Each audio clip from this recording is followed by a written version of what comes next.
This is Infinite Gist. It's Jess. Right.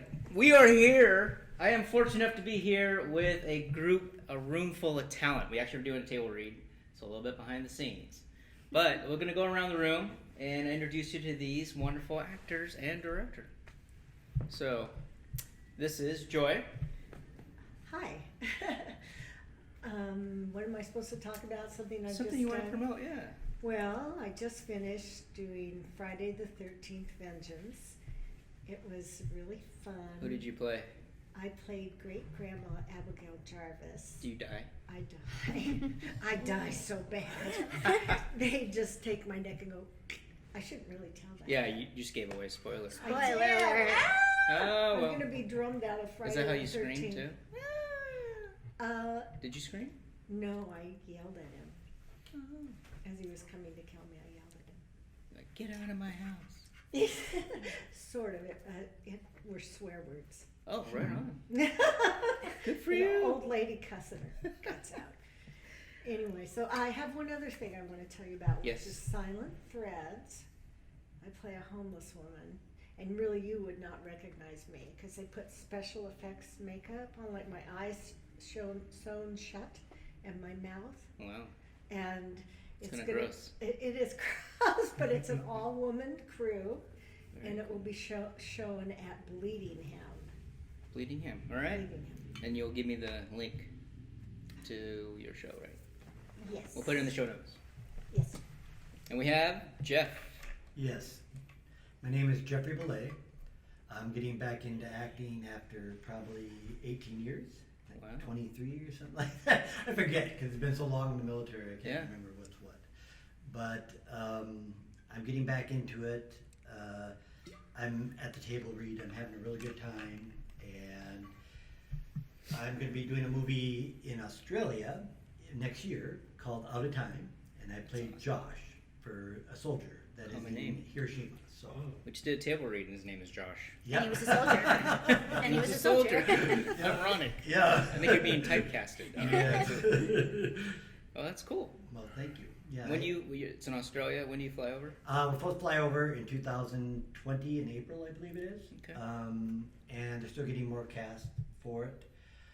Right now, we're Can waiting you get us for our auditions? contract. Yeah. We're available. So networking. We're Yeah. available. Right. Yeah. Well, like I said, when they tell us what's coming down and they said they need more people, right? Then we'll know and then we can start putting stuff out. So, Cool. And it has a lot of people that you might know, like D. Giffen Scott, which is somebody who was the first Borg on for the Star Trek. Yeah, Next Generation, yes. I don't know.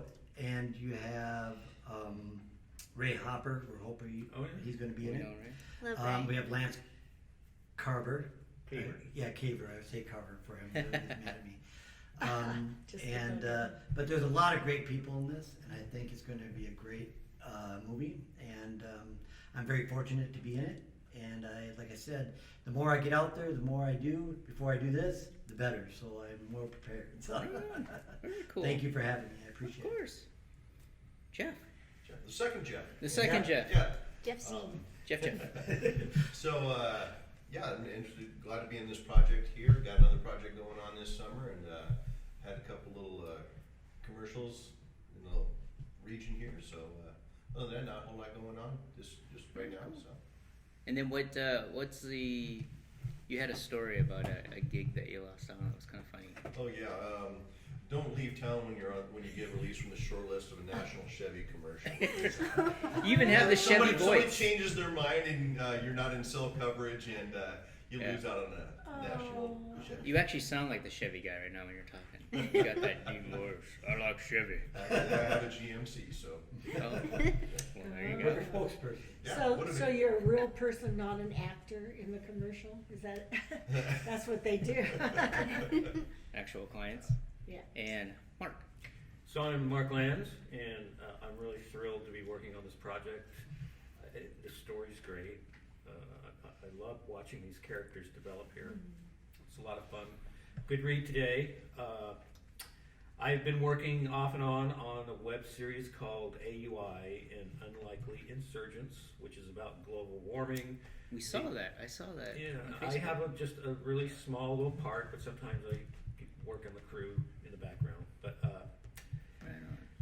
Kathy Kelly is the writer and director. Barbara McDonald, she does some PA work on that as well. So we're doing bits of that here and there where we can fit it in and get people together out. Also, just recently worked on Big Trouble in Seattle. Oh, you yeah. did that? I With watched David that Fowler. last night. Watch the film? Oh no. The Sorry. trailer? No, it's something. It's another film. Sorry, Are you lying? I am. See, I didn't think it was out yet. Is that a No, spoiler? it's Is not that a out yet. spoiler That too?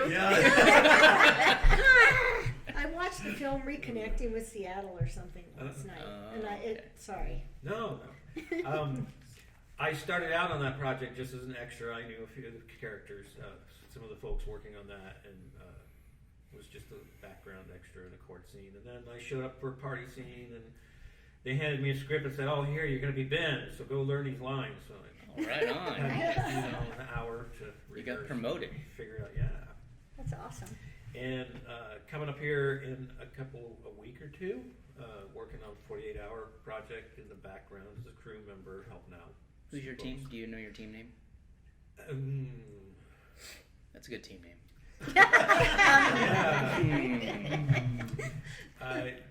Niels Osmar does a lot of acting workshops, so he's always got a lot of eager young folks coming in that want to be actors, taking his workshops. So he does these every once in a while. Otherwise, I just find projects here and there that I can fit in my schedule and keep me busy. So Right on. Well, thanks. I'm on Facebook. I'll tell you the Facebook story. I have 2 profiles out there. Originally, Oh, you're a liar too, then.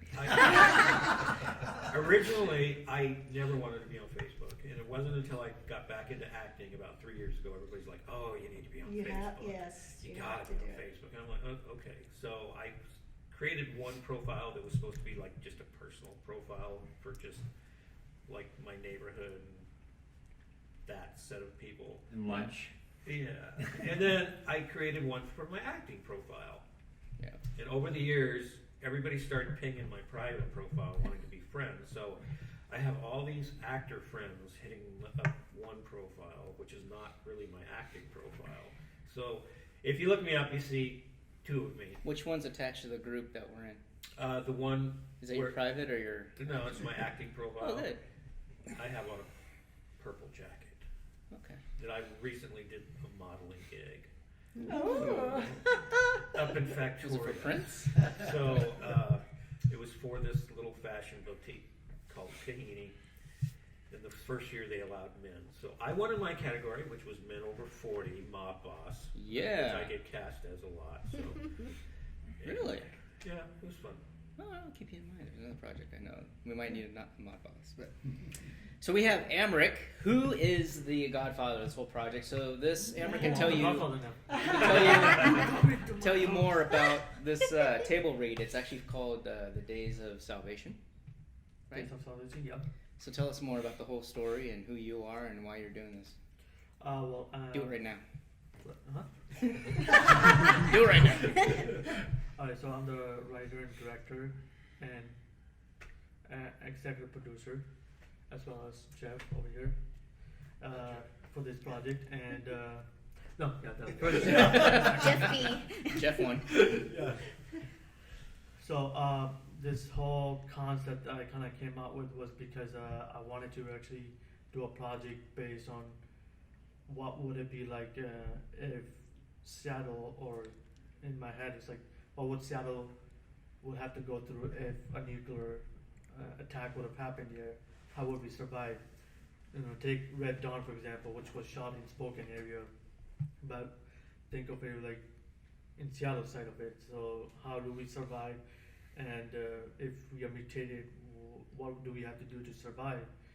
And so I wanted to challenge myself to try to figure out exactly how can I move forward from just a simple idea that I had, and how can I develop the characters and connect them together, so that way there's kind of like a whole storyline of it where it's kind of like a parallel universe where there's this side of the universe and the other side of the universe, and how do we survive even from something that we haven't even been taught to survive from, and how do we make a living or whatsoever. So I wanted to actually challenge myself from that and trying to figure out exactly how far can I push myself, and with you guys' help, you guys are helping me with the dialogue and stuff, which English is actually my third language, so at least you guys are more friendlier than the instructors who are like hardcore. They give me freaking like what 1,000 sentences, like doesn't make sense. Why does this guy doing like doesn't make sense? Why does he's there? And then it was like, what, you want me to scrap the whole damn story? We can do that for you if you like. I mean, yeah, she did. No, it's good though. I think perspective. you have a lot of courage.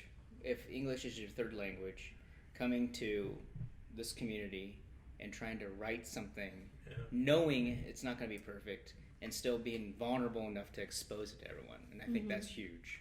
So a good testament to your. Well, But it's like- really close too. You're really, I mean, Yeah. we definitely understand what you're saying. Okay. Well- Yeah. Well, that's the other thing was like I don't want to become like other directors who's like just single-minded, like don't touch my shit. I want to do my way. You know? Yeah. I'm like, then what? And there's a reason why nobody wants to work with you, you know. And I wanted to do something where it's like, here are the actors. They're gonna try to play something in my script that I feel is really means something to me. At the same time, I want they are actually doing something to make it realistic as possible, trying to be in the world as those characters. They're trying to make it as perfect as possible. Not even as perfect, but at least get there close. And I see it as in a way where it's like they're doing something really hard, trying to make it possible to make a really great TV show or film. But other filmmakers, like directors who are thinking they're at the very top, don't see it that way. They just want to say like, I want to get my film done, and I'm trying to promote myself. Here I am. I'm a better man because I got all these big time actors trying to do something, and it's like they don't see it like those actors did something to make your movie look better. You're just trying to look at the perspective of just you did the movie look better because you got these actors and you told them something to do it this way, and they did it. But where's a connection between those actors and directors or filmmakers to make a movie so passionate that it's really dear and hearted to you and stuff in your heart? Because all the actors are working their asses off trying to say like, oh, I'm trying to understand what you're trying to go. You're going this direction, that direction, and then the director says, yeah, this is the direction I want you to take that location or whatsoever. And I want to do something like that rather than being a jackass director who wants to do whatever way he wants, and I don't want no inputs from the actors or the crew members. So that's the reason why I kind of wanted to do all this, and I think Seattle and Washington is a perfect place, and I want to bring Hollywood up here, with doing something like this, and hope to say like, there is some potential for production in Washington, and screw the whole that whole situation with the tax and stuff like that. And that's the reason why we lost to Vancouver. And I'm trying to find a way to actually bring it Hollywood up here. Should And I let them think- know what you're gonna film with too. Huh? Should let them know what you're gonna film with too. Oh yeah, and I will be filming Red Yay. Dragon or Star Yeah, Dragon? Red Dragon, yeah. Red Dragon. Red Dragon. So it's gonna look awesome. And I hope that through my production company, which I'm still working with, will be like the standpoint for finding a way to bring Hollywood up here and somehow break the wall of the government to let us do more production up here and have more budget Yeah. to make something incredible. Hopefully that instead of going to Georgia, we can do a Hollywood superhero film up here. Be the next what do you call it? The new Hulk up here, or whatever, or the new Spider-Man up here, rather than going to Georgia or Vancouver to do it, where to make it look like it's New York City. We're not even doing it in New York City, but you guys end up doing it in Vancouver or Georgia. So I wanna actually bring that up here rather than just going in other states that makes it cheaper to do it. Makes sense. Well, we appreciate you doing that. Yeah, we want you to do it too. All right, who's next? Tom. Oh, you know what? You're my fans. They want to see me. Yes. There we go. I'm Thom Delahunt. I'm the senior member of this motley crew. That being said, I'm probably the longest lived 12-year-old here. I've been at it for 72 years. 62 years at being 12. I'm very good at it. My character, my character just wrapped earlier this week at a Hollywood project called Silence. It's the reason why it's called that is because you have a Hollywood star and a star from India. Michael Madsen is one, and R. Madhaven is the other one. And I've had the privilege.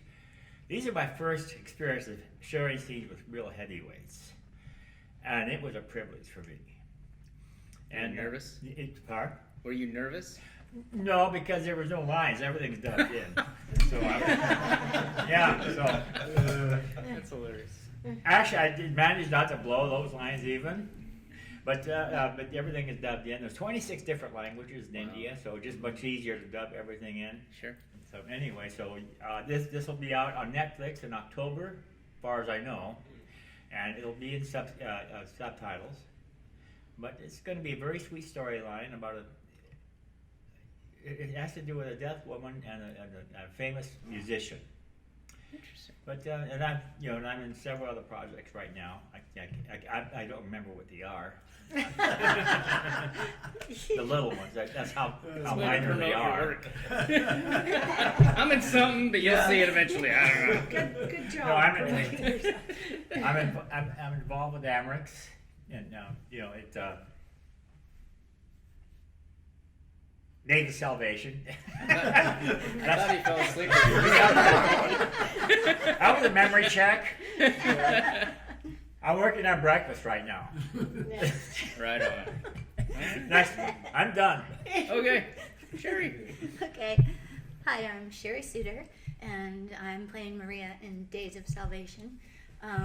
Other things that I have going recently, I have a national commercial airing right now for Consumer Cellular, and I just did an industrial for Value Village where I played a really bad shoplifter. I got caught all day long. It was really fun though.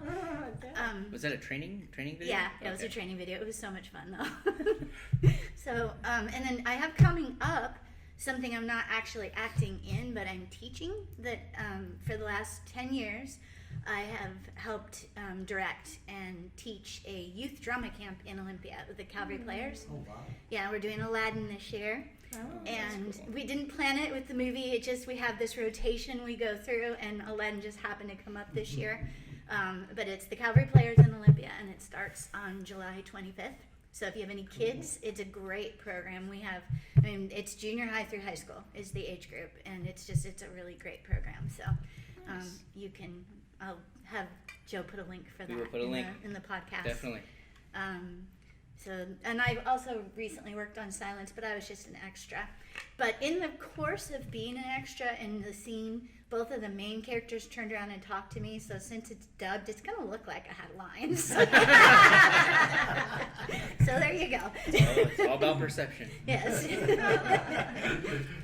Mr. Donald. Donald, you've been working out, haven't you? You look like you got some muscle going on. Oh yeah, man, I gotta stay on your level, man. I can't. I need a ladder to stay on your level. It's not gonna work. Oh no, man, Joe's getting a little big. I can't let that happen, man. So you just got done on something. Yes, I just finished this shoot called Legend of the Wendigo by Douglas Pictures, and we were filmed out in Ferndale because it takes place in 1891 about a folklore monster called the Wendigo, which is cannibalistic, and it pretty much eats people. So it's based on greed. So I play a Native American sheriff named Sheriff Lee, who our lead character's son was supposedly disappeared. So I gather a posse together and we go search for this child. And this movie the production value is really good. The special effects done by Chris Carroll were just top notch. You should. Oh, Chris. I mean, yeah, she does a good job. She created the Wendigo monster all from scratch. This thing is like 12 feet tall. This thing is it's amazing what she did. Special effects. Yeah. Make a note. Yeah, she is amazing what she's done with She this lives in monster. Bellingham, But she lives in Bellingham. Yeah. it'd be kind of tough, maybe. But Yeah, she but- did mine for Right. Silent Threads too. Right. And but yeah, it's like I said, and then we went and filmed out in Concrete. Well, actually, about 30 minutes about east of Concrete, out in the middle of nowhere, no cell service for like a couple of days, but out in the middle of the woods, getting ate up by bugs and. Oh, so you guys camped out there? Yeah, we camped out there. Yeah. How many days? Wow, you are About 2 days. 2 dedicated. days. We went. 2 days? We went 2 days. Yeah, we spent 2 days in Ferndale in a 1800s village. It was preserved, so it looked exactly like it. Was pretty, yeah. Wow. It was an 1890s town that they preserved out in Pioneer Park, out in I Ferndale. want to go there. Oh yeah, it was so neat. It was so cool. They had the church there. They had a little schoolhouse, a jail. Cool. It was pretty nice Western stuff. But yeah, I just finished that up, and that'll also premiere in Bleedingham in October. Oh, great. Well, I'll get to see it. Right, and I We'll could see get- yours. Yeah. We can look at each other's. Right. And I actually picked up a skill. I learned how to sling revolvers now, like a real gunslinger. Ah. That's why I got all these cuts on my hands. Oh, so you're not doing it very well then. No, but not at first. No. How did it feel like being a Western? I've always wanted to be in a Western, but with my ethnicity, people felt Right. like I didn't belong in one. So You that's can see Blazing Saddles. that's similar to what happened to me with Western Soul. Right, and So- right, exactly, and that's Yeah. what just like that. These people gave me a shot at it, Yeah. playing Native American. So I was actually pretty nice, So I always wanted to be in one, and finally got a chance, and they gave me a shot. So I felt really happy about that. So that's why I was like, you know what, I'm gonna learn any skill I can how to be a gunslinger, and it was definitely worth it. Gun was heavy as shit though, but you mean an old You got muscles, you can handle it. Come on. with one finger and a 3-4 pound gun. That's how When's that photographers coming feel. out? Huh? When's that coming That out? will be that will premiere in October at Bleedingham.